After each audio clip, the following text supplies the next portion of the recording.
the several months that I had shared the Baker Street lodgings with Sherlock Holmes, I was consistently amazed by the indefatigable energy he poured into his never-ending war on crime. But my physician's eye could see the strain that perhaps another wouldn't have noticed. Thus it was one morning that I prevailed upon him to join me for a day in the country. All seemed tranquil at first, but I was to learn, as I did in later years, that when Sherlock Holmes did not seek trouble, it often sought him.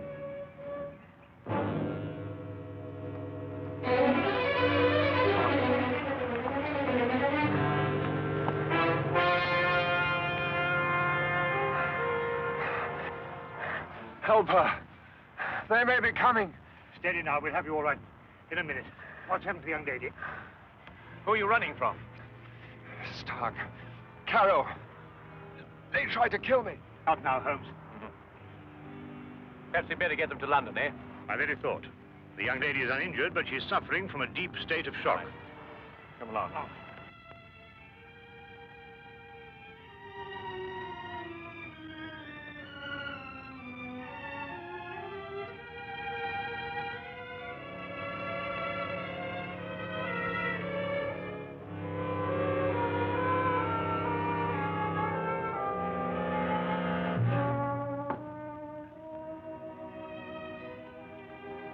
Just drink this, will you?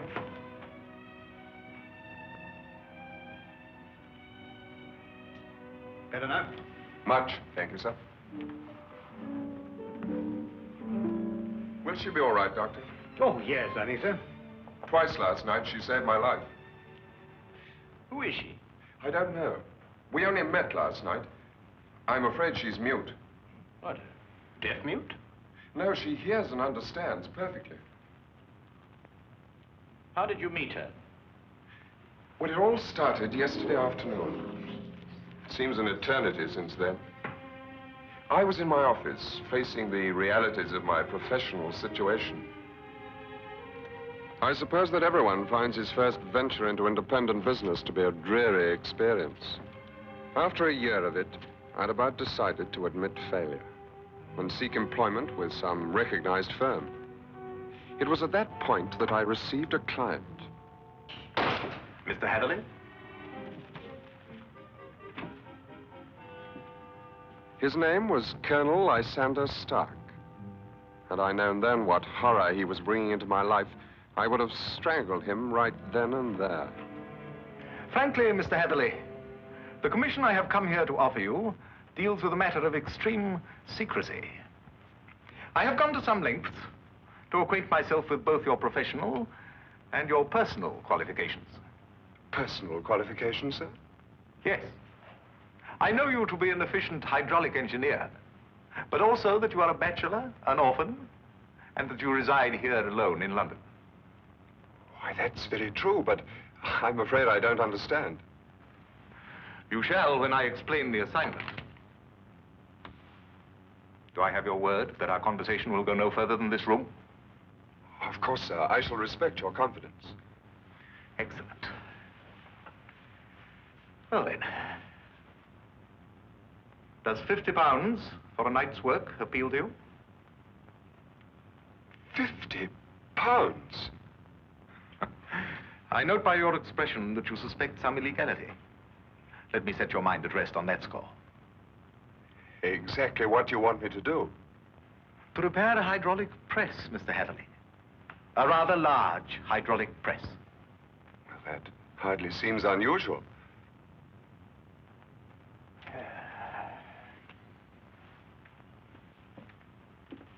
For some years, I have owned a small place in the country just outside London. Recently, it has come to my attention that the land contains a vein of something commonly called fuller's earth. I trust you are familiar with the term. But ore is dug out of the earth. Why should you need an hydraulic press? I'm a businessman, Mr. Hatherley. Undoubtedly, the land surrounding mine contains more of such wealth. I hope to use the income from my own discovery to purchase my neighbor's land cheaply before he discovers its hidden wealth. I see. If my neighbor were to suspect what wealth he treads on daily, he would never sell at any price. It's quite clear now. You use the press to mold the dug earth into some innocent form so that you can dispose of it without suspicion. Precisely. Very ingenious. There's a fortune down there.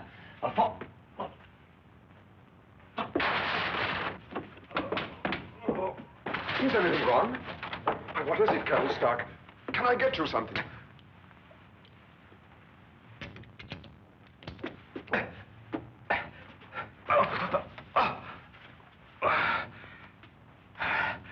No, it's all right. My heart. I oughtn't to get too excited.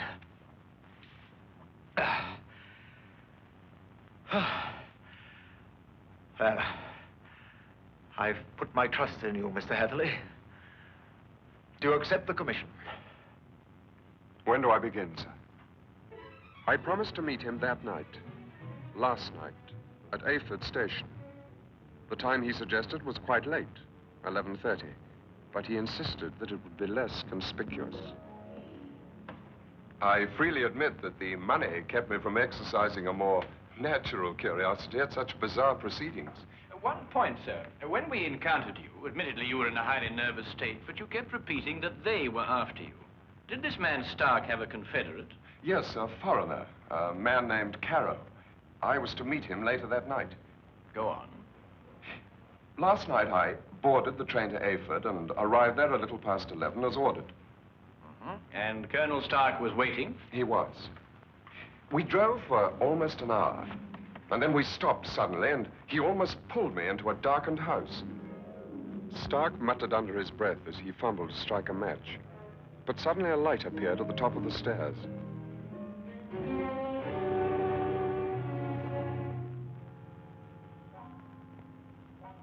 It was the first time I saw this young woman, gentlemen. Even in the poor light, beauty and fear were sharp in her face.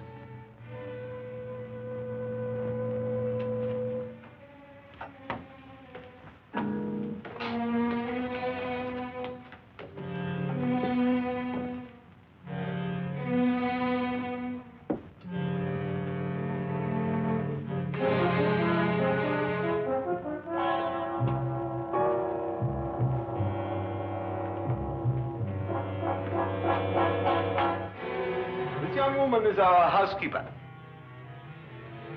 How do you do, miss? She cannot answer you, I'm afraid. She is quite mute. I forgot to tell you that I have a colleague, Monsieur Carrow, brilliant mineralogist. I'll fetch him for you, if you'll excuse me for a moment. By all means.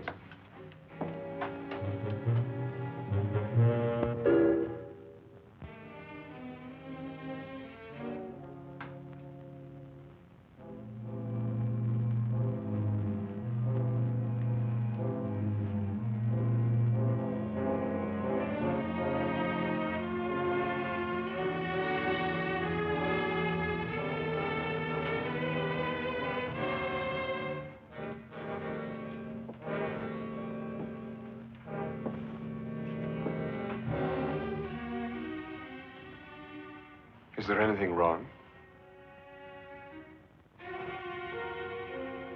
You want me to leave? Why?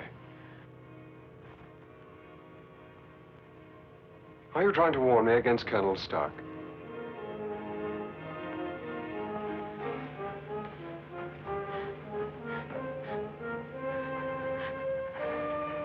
But why should I fear Colonel Stark? I only met him this afternoon.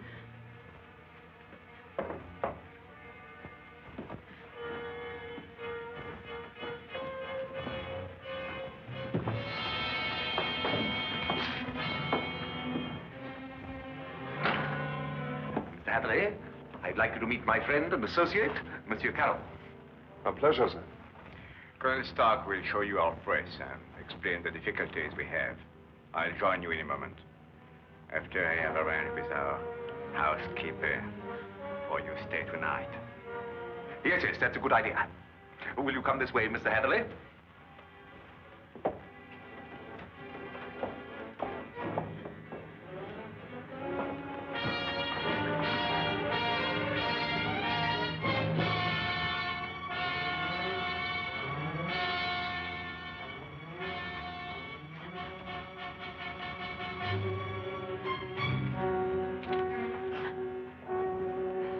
I thought you have learned better, my dear.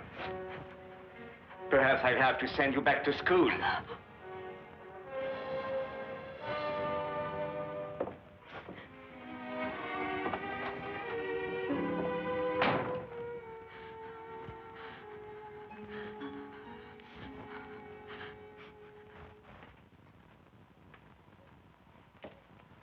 Yes, in principle, this is the standard hydraulic press. Though I must say I've seen few as large. Indeed. And so it does the work of 4 ordinary presses. I think I told you that time is my greatest foe.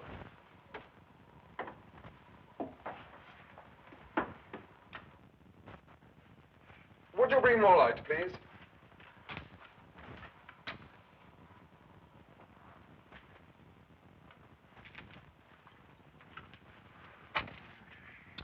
Wood. Concrete would have given you more support. Are these walls reinforced from the outside? Ah, Bruno. I was just about to explain to Mr. Hatherley that all the walls except the one he is examining are reinforced. However, there's no trouble with the walls. It's in the machinery. You'll hear it. Good. Just wanted to check up first.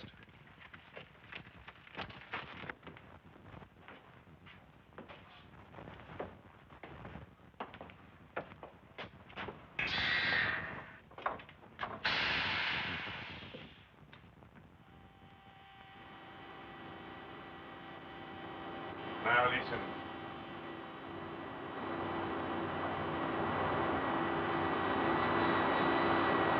Know what it is? One of the cylinders is leaking fluid, cutting down your power.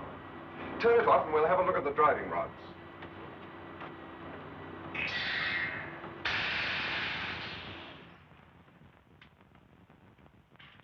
I knew what I was after, and the rest proved to be no problem. Of course. You knew by then the true purpose of the press.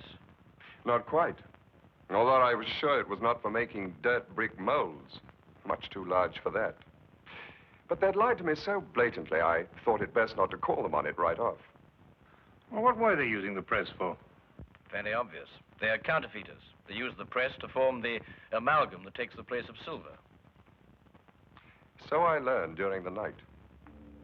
It was naive of me to assume that everyone but myself was asleep, but I did.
It's amalgam, Mr. Hatherley.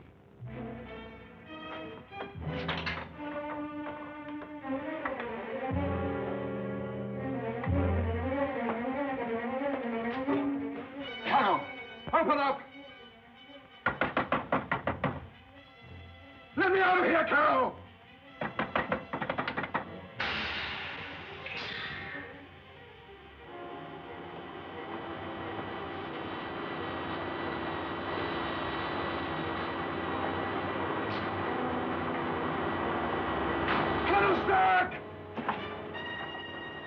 No one knew better than myself what that sound meant.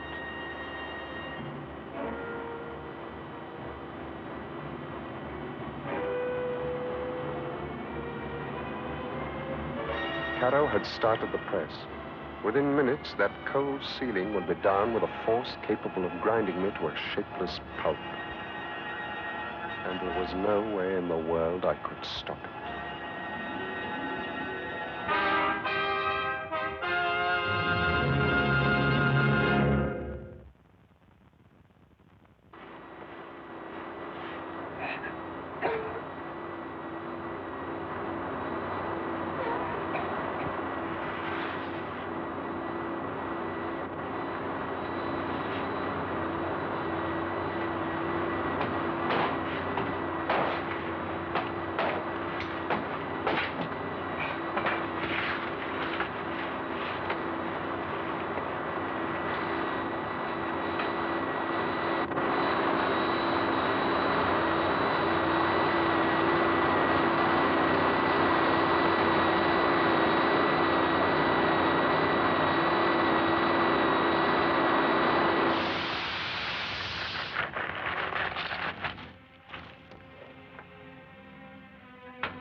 You will come with me.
What is this?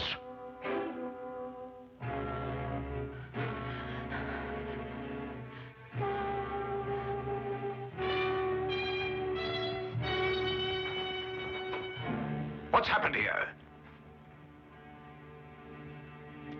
Bruno!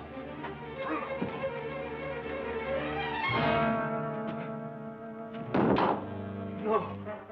No.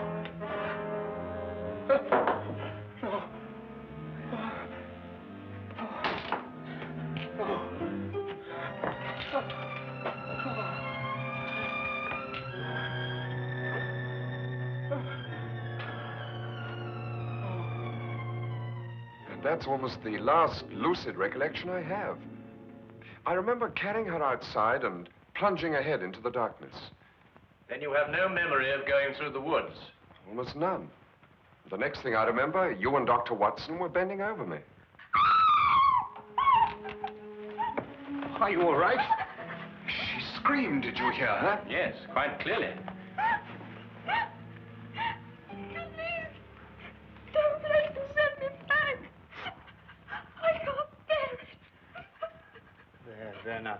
Brandy, Holmes, will you? That's right. You'll be all right. Here, drink this, will you? Now, that's better. Now, tell me, do you know this gentleman? Yes, Mr. Hatherley. Oh, you can speak. Oh, why last night did you pretend? I wasn't pretending. I've been unable to speak for a year. Excuse me, Miss, Connors, Ruth Connors. Miss Connors. I gather that the events of last night gave you a shock, rather like a shock you received a year ago. Yes. When I saw the gun in Colonel Stark's hand, and it was pointed directly at me, a year ago, another young man visited us to fix the hydraulic press. I see. What do you know about this other young man? I was standing there, watching, when all of a sudden Colonel Stark fired his gun straight into the other young man's face. Why didn't you go to the police? I did. But first I must tell you that Mr. Carew is my uncle and guardian. He's my only living relation. And when I witnessed the murder, he fell upon me, repeating over and over, "You must never say a word. You must never say a word." But the first opportunity I had, I ran to the police. What did they do? Nothing. Because from that moment to this, I've been unable to utter a sound or speak a word. It was as though my throat was frozen up. Incredible. I have heard of this before. The worst of it was, my uncle learned of my attempt to inform on him and had me committed to Bedlam. The insane asylum? I spent 6 long months there, 6 horrible, unforgettable months before they released me in his custody. After that, he forced me to do his bidding by threatening to send me back. Send me back to school was the expression he used. Why, that's horrible. Very. And I think it's time we called in our old friend, Inspector Lestrade. If only to deal with this man, Carew. You're not forgetting Stark, are you? Oh, I expect we'll find his remains, Watson. The loss of his medicine undoubtedly saved England the cost of executing him. Well, come along.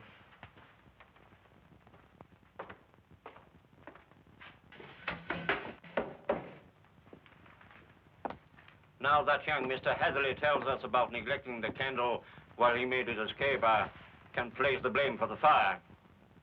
You sure it was Colonel Lysander Stark whose remains you found here? No doubt.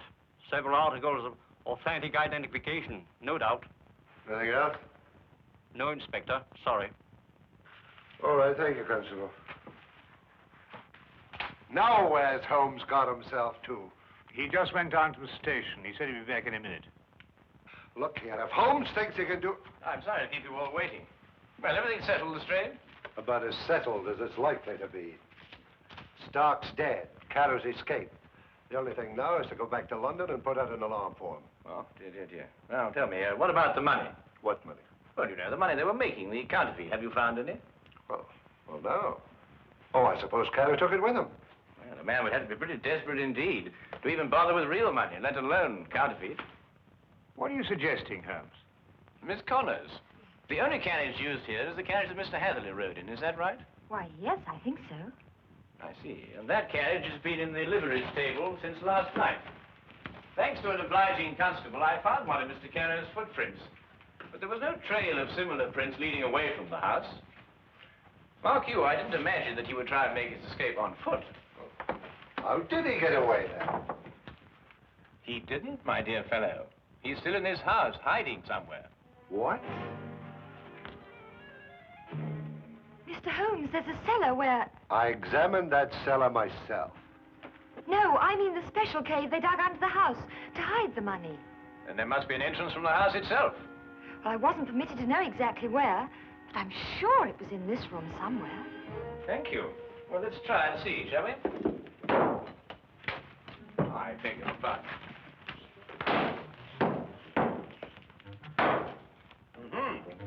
What have we got here?